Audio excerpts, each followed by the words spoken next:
दरम्यान सोयरे या शब्दावरून सरकारची आणि जरांगेंची चर्चेची गाडी अडली आहे। सोयरे या शब्दावरून नेमकं काय झालं आपण बघूयात। आई ओबीसी असेल तर मुलाला आरक्षण द्या, मात्र आई आणि पत्नी रक्ताच्या नात्यात येत नाहीत असा दावा महाजनांनी केला।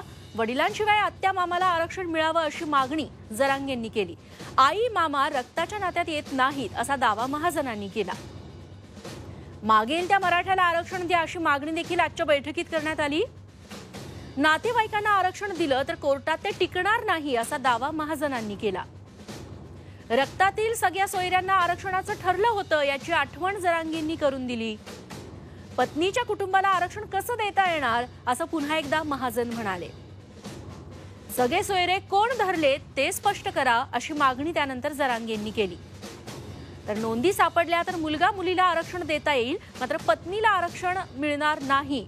मागेल त्या मराठ्याला आरक्षण द्या या मागणीवर जरांगे ठाम आहेत। सर्वांना आरक्षण देता येणार नाही असं महाजनांचं म्हणणं आहे।